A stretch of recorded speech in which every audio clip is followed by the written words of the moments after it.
Hello everyone, I am Shekhar Madhuka. You welcome to my channel SM English Classes. Friends, ये आज का हमारा fourth session है।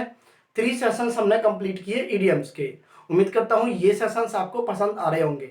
दोस्तों, आज के सेशन की हम बात कर लेते हैं और आज के सेशन में सबसे पहला इडियम है हमारा एट द 11th आवर। अब एट द 11th आवर का मीनिंग हमें समझना है, तो कैसे समझा जाए। आपको पता है दोस्तों, हमारी क्लॉक में जो संख्याएं होती हैं आवर्स की, वो सिर्फ 12 तक होती है और उससे जस्ट पहला है 11th आवर। तो इसी से मीनिंग तैयार हो जाता है इसका एट द लास्ट मोमेंट, यानी कि अंतिम समय पर, अंतिम पल पर या अंतिम क्षण पर आप ऐसे कह सकते हो। एग्जाम्पल इसका समझ लेते हैं। ही रिफ्यूज्ड टू हेल्प मी, यानी कि उसने मुझसे मना कर दिया मदद करने से एट द 11th आवर, बिल्कुल लास्ट में आकर के उसने मुझसे मना कर दिया। यानी कि पहले उसने बोला था कि मैं हेल्प करूंगा, लेकिन उसने अंत में आकर के मना कर दिया। दोस्तों, अगले इडियम की हम बात कर लेते हैं। लिखा हुआ है एट अ स्टोन्स थ्रो। अब दोस्तों, आपको पता है स्टोन का मतलब होता है कोई भी पत्थर, और थ्रो का मतलब होता है फेंकना। यानी कि जब आप पत्थर फेंकते हो तो आपको पता है वो थोड़ी दूरी तक ही जा पाता है, यानी कि इतनी दूरी की बात कर रहा है जो मतलब आपका पत्थर जा सके। तो इसका मतलब हुआ वेरी नियर। आप इस तरीके से समझ सकते हो। इसका एग्जाम्पल लिखा हुआ है my friend lives at a stone's throw, यानी कि मेरा जो दोस्त है, मेरा जो फ्रेंड है, बहुत ही पास में रहता है फ्रॉम माई हाउस। अगर मेरे घर से देखा जाए तो बहुत ही पास में रहता है। नेक्स्ट इडियम है दोस्तों हमारा बैग एंड बैगेज। बैग का मतलब तो आपको पता है, और बैगेज का मतलब मैं आपको बता दूं, इसका मतलब होता है लगेज, सामान। अब आदमी जब जाता है कहीं तो क्या करता है, बैग में सामान को रख के जाता है। इसका हिंदी मीनिंग तैयार हो जाता है बोरिया बिस्तर समेत, जैसे आप कहते हो हिंदी में बोरिया बिस्तर समेत। और इंग्लिश में अगर समझना चाहो तो आप कह सकते हो विद ऑल योर लगेज, यानी कि पूरे सामान के साथ, अपने पूरे सामान के साथ। आइए दोस्तों, इसका एग्जाम्पल समझ लेते हैं। शी लेफ्ट हर होम, यानी कि उसने अपना घर छोड़ा था, बैग एंड बैगेज, बोरिया बिस्तर समेत, to become something in her life, यानी कि अपनी लाइफ में कुछ बनने के लिए उसने बोरिया बिस्तर समेत अपना घर छोड़ा था।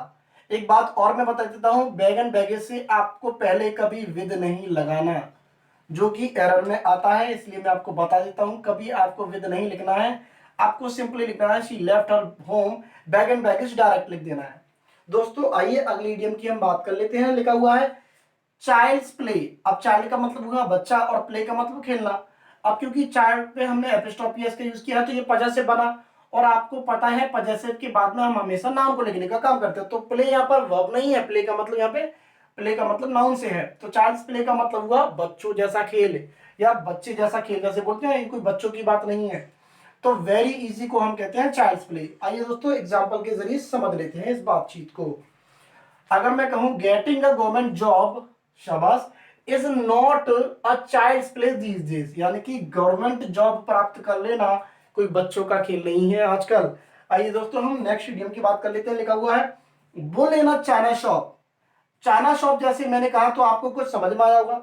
चाइना का सामान, और चाइना का सामान आपको पता है टिकाऊ नहीं होता, बहुत ही कमजोर होता है। और लेकिन और फिर दूसरी कंडीशन क्या है, वहां पर घुस जाए बुल, किसी चाइना की शॉप में अगर बुल घुस जाएगा तो इसका क्या मतलब हुआ, वो तोड़फोड़ करेगा, क्योंकि सामान तो बहुत ही कमजोर होता है, टिकाऊ नहीं होता है।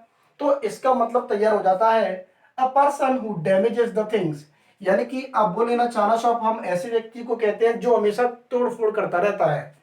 दोस्तों, इसका एग्जाम्पल हम समझ लेते हैं। लिखा हुआ है Ravi behaved like a bull in a china shop, यानी कि रवि ने इस तरीके से बिहेव किया जैसे वो एक बुल हो चाइना शॉप में, एंड ब्रोक मेनी थिंग्स, और क्या किया उसने, बहुत सारी चीजों को तोड़ डाला। दोस्तों, उम्मीद करता हूं ये 5 इडियम्स आपको पसंद आए होंगे। बात करते हैं अगले 5 इडियम्स की, तब तक आप इसको लिख लीजिए।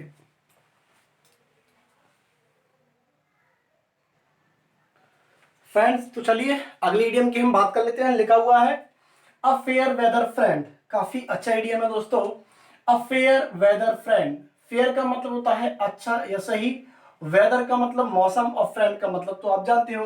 अ फेयर वेदर फ्रेंड का मतलब ये हुआ क्या, एक ऐसा दोस्त, एक ऐसा दोस्त जो अच्छे मौसम में ही आपका साथ देता है, अगर बुरा वक्त आया तो वो आपका साथ छोड़ देता है। तो हम इसको समझ सकते हैं असेल्फिश फ्रेंड, या तो आप ऐसे कह सकते हो, या फिर आप कहें अनरिलायबल फ्रेंड, यानी कि ऐसा फ्रेंड जिस पर आप भरोसा ना कर सको। दोस्तों इसका एग्जाम्पल हम देख लेते हैं।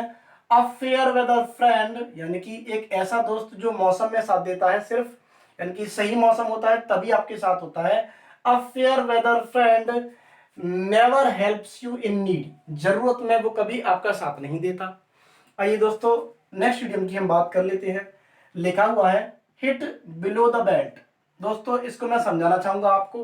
हिट का मतलब तो आपको जानते हो, हिट करना। बिलो द बेल्ट, हमारा जो एक स्पोर्ट है बॉक्सिंग, उसमें एक रूल है हमारा कि आप कमर से नीचे नहीं मारोगे, यानी कि जहां पर आप बेल्ट पहनते हो वहां पर आप अगर मानो मतलब आप हिट करते हो तो वो कहलाता है रॉन्ग वे। तो इसका मीनिंग तैयार हो जाता है टू यूज एन इलीगल वे, यानी कि किसी भी काम को करने के लिए आप गलत तरीका अपना रहे हो। हिंदी में अगर मैं समझाना चाहूं तो मैं कह सकता हूं बेईमानी करना। आइए दोस्तों एग्जांपल से समझ लेते हैं।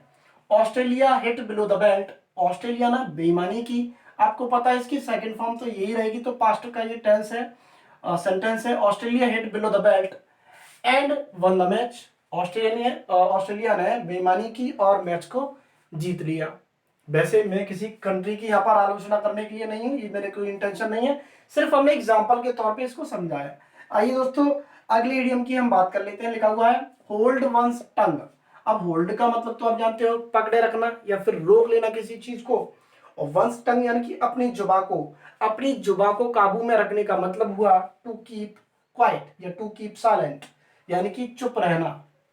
दोस्तों इसका एग्जाम्पल हम देख लेते हैं। We should hold our tongue, यानी कि हमें चुप रहना चाहिए, हमें अपनी जुबा पर लगाम लगा के रखनी चाहिए। कब? While a teacher is teaching, जब कोई टीचर पढ़ा रहा हो तो हमें चुप रहना चाहिए। दोस्तों लो जी कर लेते हैं अगले इडियम की बात। Move haven and earth. Move का मतलब तो आप जानते हो हिलना डुलना, या फिर मैं यूं कहूं यहां से उधर जाना या उधर से यहां आना, मूव करना होता है, एक स्थान से दूसरे स्थान को जाना। हेवन का मतलब होता है स्वर्ग, और अर्थ का मतलब हुआ धरती, आप जानते हो। हेवन का अगर मैं यहाँ पर मतलब समझू तो मैं ये कह सकता हूँ हेवन का मतलब आकाश और अर्थ का मतलब पाताल। तो मूव हेवन एंड अर्थ का मीनिंग तैयार हो जाता है आकाश पाताल एक कर देना। आपने मूवीज में सुना होगा, मैं मतलब आकाश पाताल एक कर दूंगा, यानी कि इसका मतलब हुआ to make all efforts to achieve something, कुछ भी प्राप्त करने के लिए, कुछ भी हासिल करने के लिए अपनी पूरी कोशिश लगा देना, आकाश पाताल एक कर देना, हम इसको हिंदी में कहते हैं। दोस्तों इसका एग्जाम्पल देख लो। He moved heaven and earth, past का ये टेंस है। He moved heaven and earth यानी कि क्या हुआ, उसने आकाश पाताल एक कर दिया टू गेट दिस जॉब, इस जॉब को प्राप्त करने के लिए उसने सारी कोशिशें लगा दी, या फिर उसने आकाश पाताल एक कर दिया। अगला इडियम काफी दिलचस्प है, बहुत ही अच्छा है। अ मैन ऑफ आयरन विल।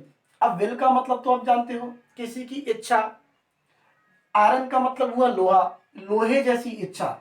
एक ऐसा इंसान जिसका डिटर्मिनेशन बहुत तगड़ा है, एक ऐसा इंसान जो कर ले, मतलब जो सोच ले वो करके छोड़ेगा, पक्के इरादे वाले, पक्के मजबूत इरादे वाले इंसान को ही कहते हैं a man of iron will. यहां से इंग्लिश में डेफिनेशन आप देख सकते हैं, a man who has strong determination, उसका निश्चय बहुत ही दृढ़ है, दृढ़ निश्चय वाले आदमी को हम कहते हैं a man of iron will. दोस्तों इसका एग्जाम्पल हम देख लेते हैं। Doctor APJ Abdul Kalam was a man of iron will. Doctor APJ Abdul Kalam एक ऐसे इंसान थे जो सोचते थे वो करके दिखाते थे, वो एक एक ऐसे इंसान थे, हम उनको कह सकते हैं he was a man of iron will. उम्मीद करता हूं ये 10 इडियम्स आपको पसंद आए होंगे, और अगर आपको ये वीडियो पसंद आई हो तो आप वीडियो को लाइक कीजिए, शेयर कीजिए अपने दोस्तों के साथ, और हमारे चैनल को सब्सक्राइब कीजिए। Thank you very much guys.